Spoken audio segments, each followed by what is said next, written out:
সাইয়েদনা হযরত ইব্রাহিম আলাইহিস সালাতু ওয়াস সালাম একটা দুইটা পরীক্ষা দিয়ে নয়, বারবার পরীক্ষা দিয়ে পরীক্ষিত হয়ে ঈমানের পরীক্ষা দিয়েছিলেন। হযরত ইব্রাহিম আলাইহিস সালাম একটা পরীক্ষা দিয়েছেন তার জানের বিনিময়ের মাধ্যমে, অপরটি পরীক্ষা দিয়েছেন মালের বিনিময়ে, অপর একটি পরীক্ষা দিয়েছেন সন্তানের মাধ্যমে, একটি পরীক্ষা দিয়েছেন ধন সম্পদের বিসর্জনের মাধ্যমে। হযরত ইব্রাহিম আলাইহিস সালাতু ওয়াস সালাম কেমন কেমন পরীক্ষা দিয়েছিলেন। আগুনের মধ্যে নিজেকে নিক্ষেপ করে দিয়েছিলেন, যার মাধ্যমে আল্লাহর প্রেম ভালোবাসার মাত্রা দিয়েছিলেন। হযরত ইব্রাহিম আলাইহিস সালাতু ওয়াস সালাম তার আদরের দুলাল হযরত ইসমাঈলের জবের মাধ্যমে, তাকে জবাইয়ের ছুরির মাধ্যমে হযরত ইব্রাহিম আলাইহিস সালাম সন্তানকে জবাই করার মাধ্যমে ঈমানের পরীক্ষা দিয়েছিলেন।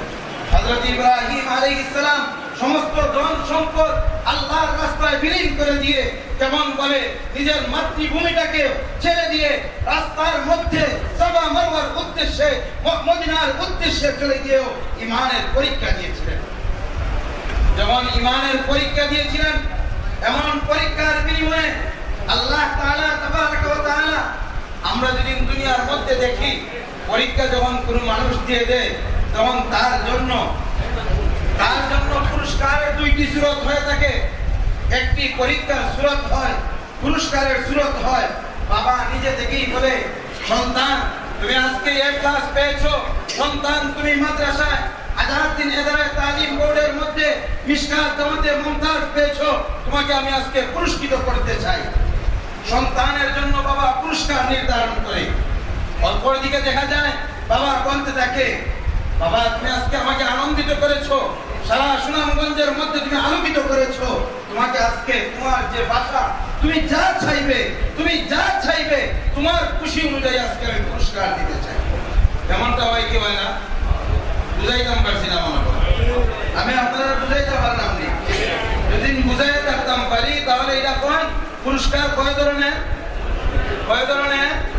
দুই ধরনের। এক ধরনের পুরস্কার যে বাবা আনন্দিত হয়ে সন্তানকে পুরস্কার করে, আর এক ধরনের পুরস্কার সন্তানকে বলে, বাবা তুমি যা চাইবে তাই দিব।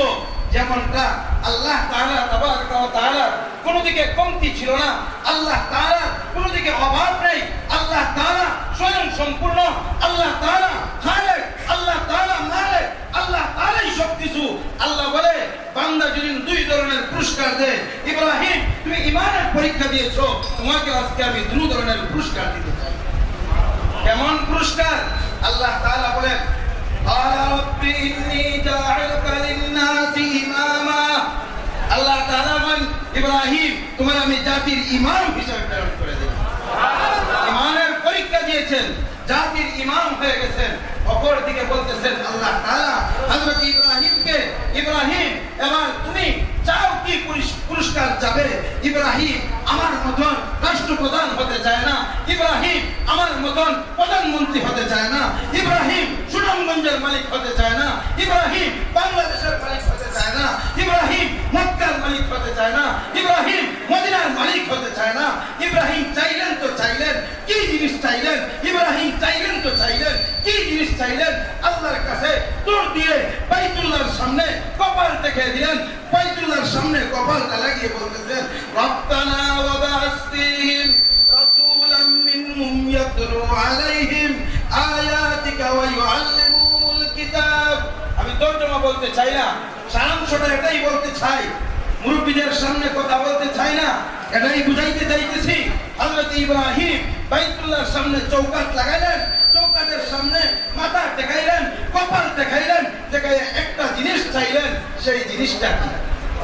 সেই জিনিসটা হয়েছে, মালিক আমি ঘর নির্মাণ করেছি, মালিক আমি বাইতুল্লাহ নির্মাণ করেছি, বাইতুল্লাহর খাদেম পাঠাও, বাইতুল্লাহর খাদেম পাঠাও, বাইতুল্লাহর রক্ষণাবেক্ষণ পাঠাও, বাইতুল্লাহর জন্য মুআল্লিম পাঠাও, বাইতুল্লাহর জন্য কিতাব পাঠাও।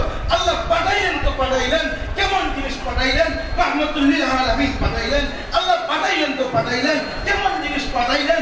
আল্লাহ তাআলা খাতামুন নবীয়্যিন পাঠাইলেন। আল্লাহ তাআলা এমন জিনিস দ্বারা ইব্রাহিম চাইলেন, আল্লাহ তাআলা আপনার আমার নবী, শেষ নবী, আকায়ে নামদার, তাজদার মদিনা, জিগর গুশা আমিনা, শাফিউল মুসলিমিন, আহমদ মুজতবা, হযরত মুস্তাফা সাল্লাল্লাহু আলাইহি ওয়াসাল্লামকে পাঠিয়েছেন। আদুষ্ট বুজুর্গ, এই মাসটা রবিউল আউয়ালের মাস, এই মাস সিরাতুন নবীর মাহফিল, আজকের মাহফিল। এই মাহফিলের মধ্যে এসেছি আমরা, কেমন মাহফিলের মধ্যে? সিরাতুন নবীর মাহফিলে এসেছি। সিরাতুন নবীর মাহফিলের মধ্যে আজকে আমি একটা কথাই বলতে চাই, উলামায়ে কেরাম নবীর ওয়ারিস, উলামায়ে কেরাম নবীর ওয়ারিস যেমন ভাবে আমাদের পূর্বসূরীরা, আমাদের আকাবিররা কেমন ছিলেন? আমাদের আকাবির ছিলেন শাইখুল হিন্দ মাহমুদুল হাসান দেওবন্দি, আমাদের আকাবির ছিলেন শাইখুল ইসলাম হুসাইন আহমদ মাদানী, আমাদের আকাবির খলিফায়ে মাদানী মদফুনে মক্কি শাইখ গাজীল বলি। তাদের সিলসিলায় দেখতে পাই, তাদের সিলসিলায় একটাই পথ দেখায়, যেটার মাধ্যমে কারাগারের মধ্যে নির্যাতিত হয়েছেন। আজকে উলামায়ে কেরাম কারাগারের মধ্যে নির্যাতিত, উলামায়ে কেরাম কারাবন্দী হয়েছেন। একদিন না একদিন তার ইমানের পরীক্ষার বিনিময়ে যেমন ভাবে আল্লাহ তাআলা ইব্রাহিমকে পুরস্কৃত করেছেন, উলামায়ে কেরাম তো এই সমাজের মধ্যে, এই জাতির